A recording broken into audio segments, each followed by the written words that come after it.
Assalamualaikum warahmatullahi wabarakatuh. Alhamdulillah wassalatu wassalamu ala rasulillah wa ala alihi wa sahbihi wa mawalah amma ba'd. Ayuhal hadirun usikum wa iya bitaqwallah faqad fazal mutakun. A'udzu billahi minasyaitonir rajim. Bismillahirrahmanirrahim. Wa ma bikum min nikmatin faminallah. Al-ayah sadaqallahul adzim.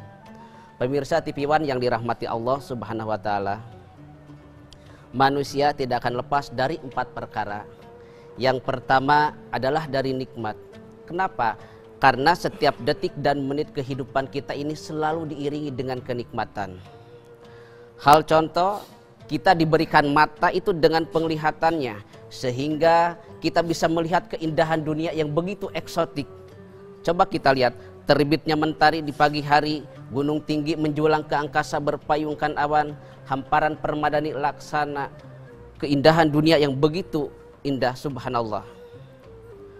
Nah, ini adalah kenikmatan yang telah Allah berikan kepada kita, sehingga kita kadang luput untuk mensyukurinya. Lalu bagaimana tuntunan dari nikmat tersebut? Yaitu kita harus mensyukuri kenikmatan Allah yang telah Allah berikan kepada kita. Allah berfirman dalam Al-Quran surat An-Nahl ayat 53, Bismillahirrahmanirrahim. Wa ma bikum min nikmatin faminallah. Sadaqallahul adzim. Dan segala nikmat yang ada dirimu itu semua dari Allah Subhanahu wa taala. Lalu dengan apa cara kita untuk mensyukurinya? Pertama, kita bersyukur dalam melihat, yaitu mensyukuri bahwa semua kenikmatan ini dari Allah Subhanahu wa taala.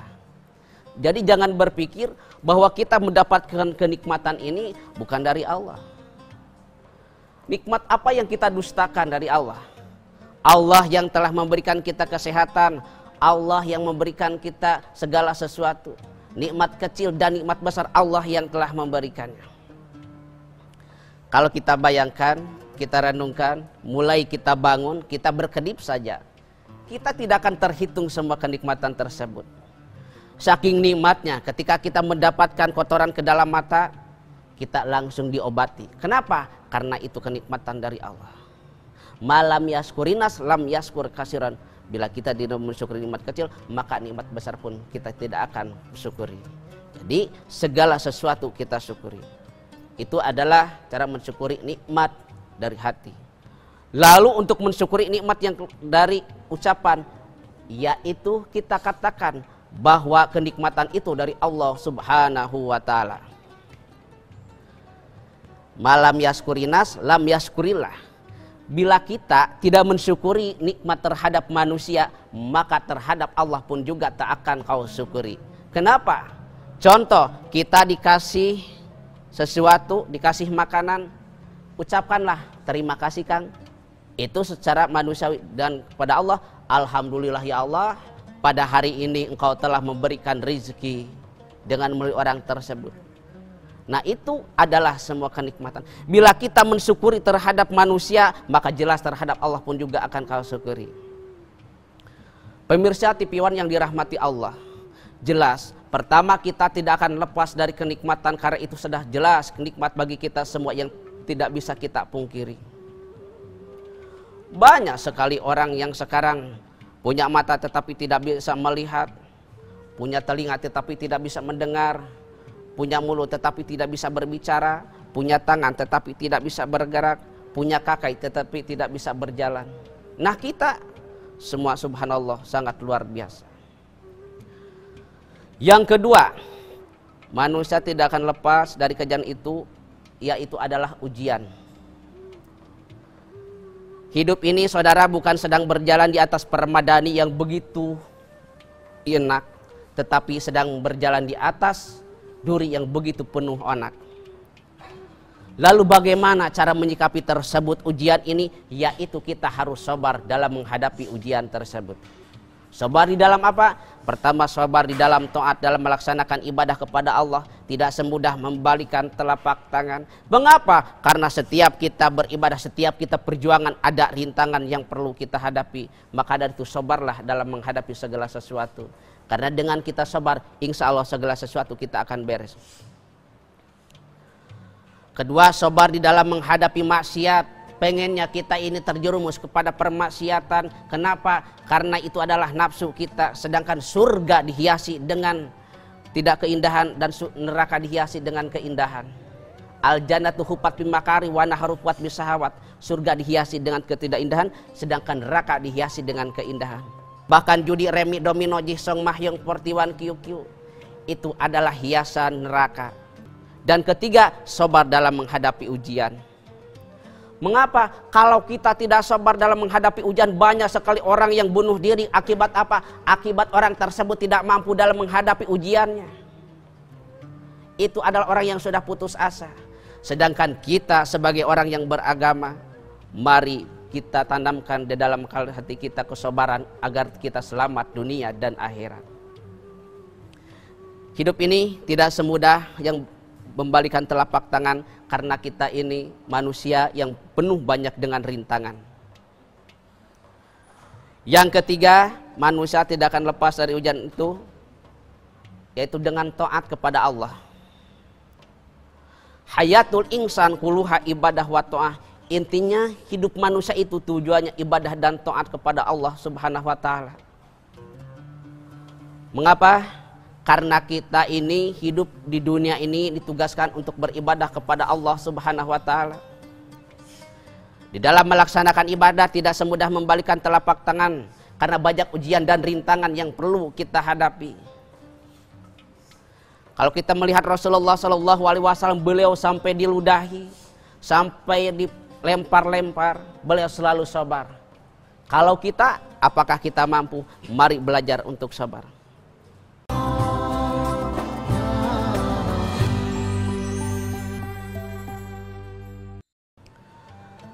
Di dalam melaksanakan taat kepada Allah, ujian salah satunya adalah paling besar. Banyak sekali di dalam melaksanakan ibadah adalah penyakit karena. Kenapa? Pertama, kita ingin sholat, penyakit karena itu karena jauh, karena dingin, karena malas. Banyak sekali penyakit-penyakit untuk menggagalkan dalam kita beribadah kepada Allah. Saudara-saudaraku sekalian, ibadah adalah kewajiban kita. Mayusabu ala fi'lihi wa yu'aqabu ala tarkihi. Mendapat ganjaran bila kita laksanakan, mendapatkan siksaan bila kita tinggalkan. Nah, disinilah kita ujian yang selalu berhadapan dengan hati kita.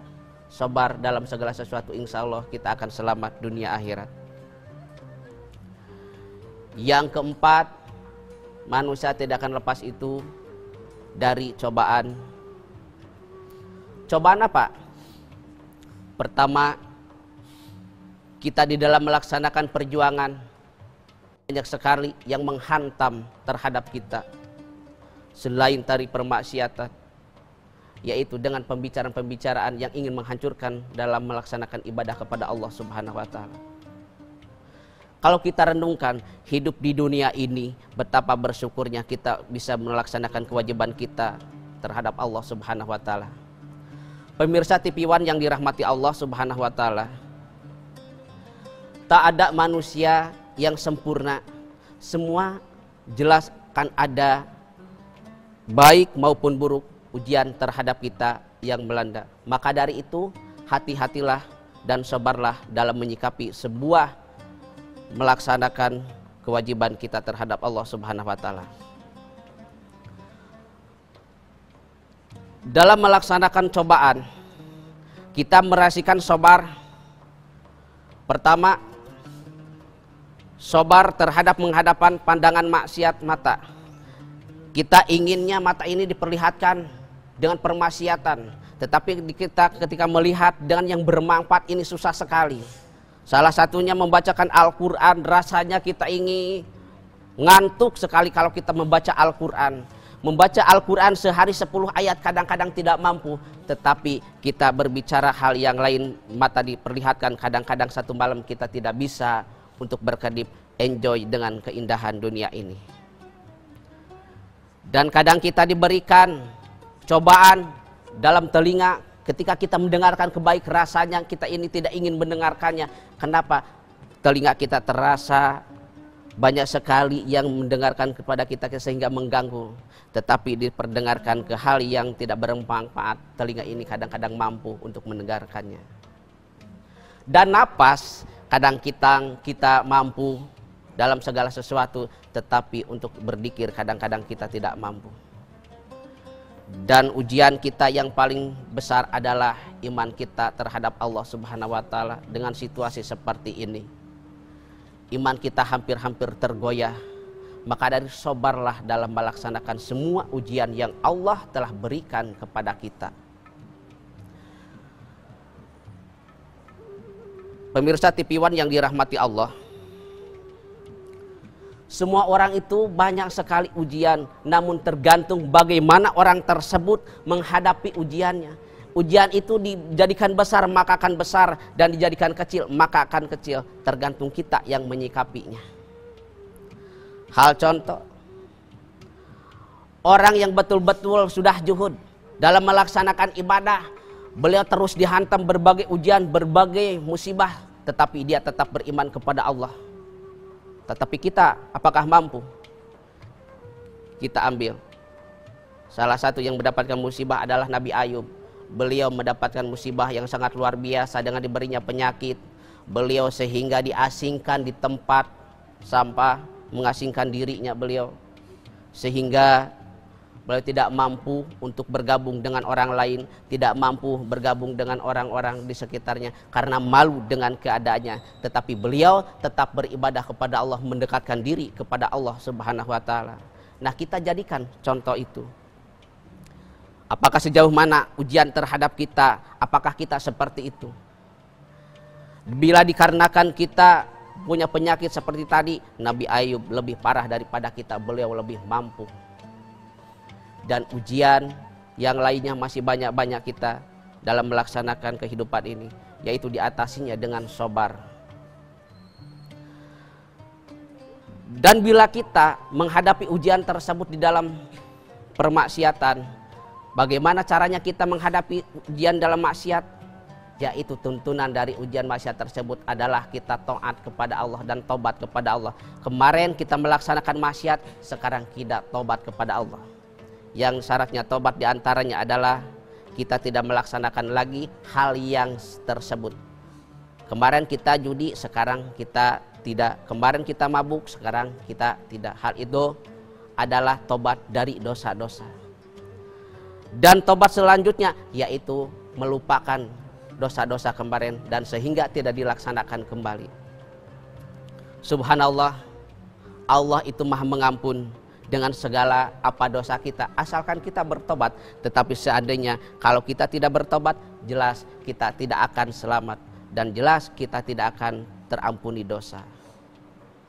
Banyak sekali cara kita untuk tobat kepada Allah. Nah, itulah yang terjadi terhadap manusia itu, maka akan terjadi bila kita pun juga bisa menghadapinya. Itu tidak bisa kita pungkiri, semuanya akan terjadi terhadap manusia. Dan tadi dikatakan yang terjadi terhadap manusia, yang pertama adalah kita terjadi itu adalah nikmat, yang kedua adalah maksiat, yang ketiga adalah taat, yang keempat adalah cobaan demi cobaan. Dari samping itu, maka kita harus semua dihadapi dengan sabar kepada Allah Subhanahu wa Ta'ala dalam menghadapi segala sesuatunya. Kenapa? Bila kita bisa menghadapi semuanya itu, maka kita akan selamat. Namun bila kita tidak bisa menghadapi semuanya, jelas kita akan celaka.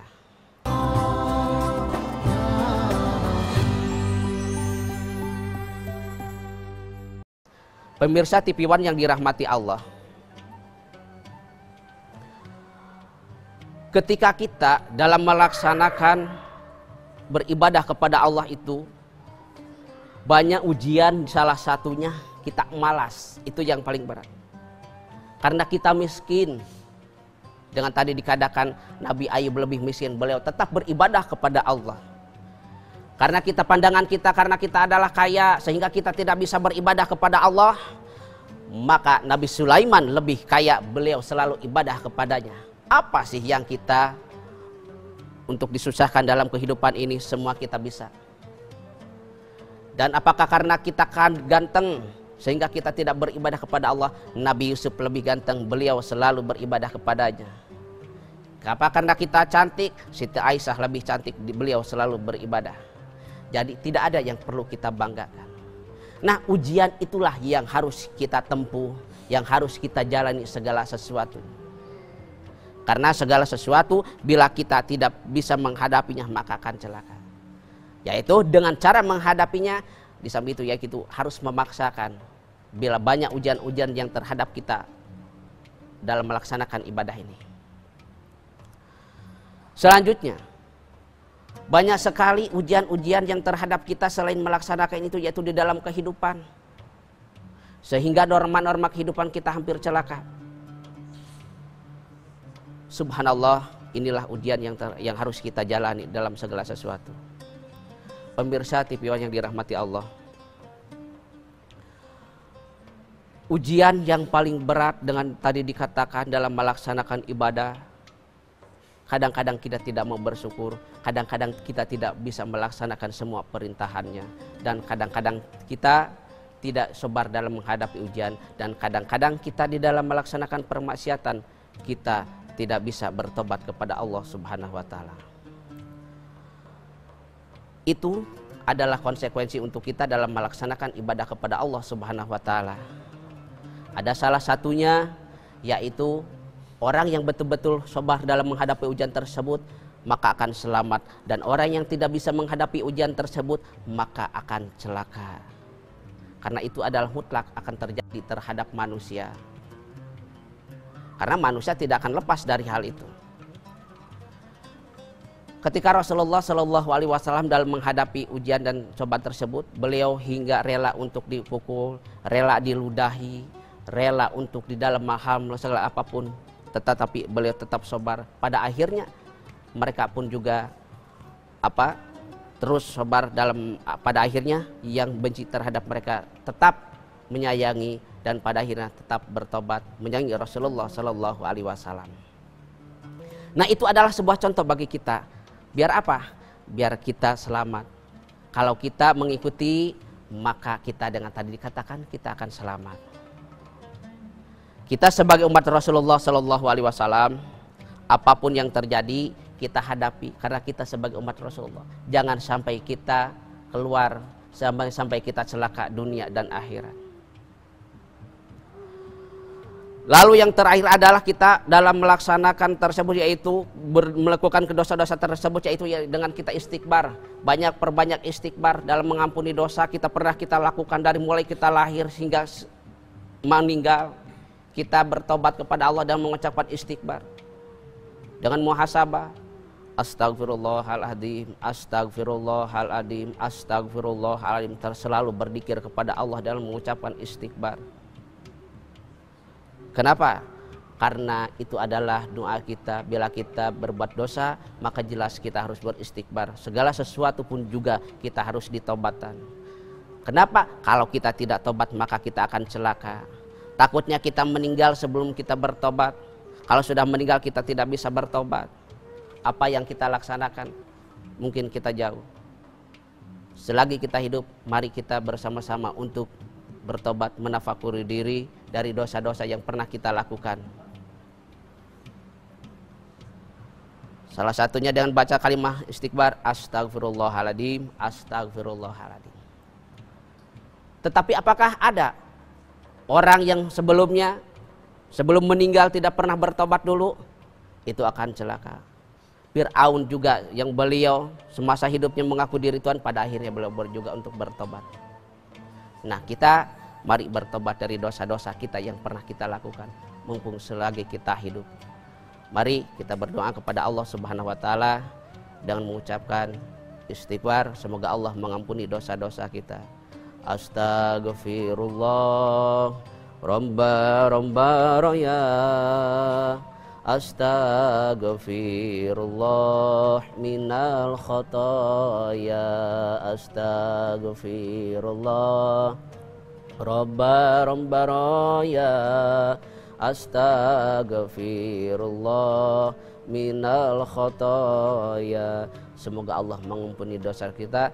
Mungkin hanya itu yang dapat sampaikan. Hadanallahu wa iyyakum. Wassalamualaikum warahmatullahi wabarakatuh.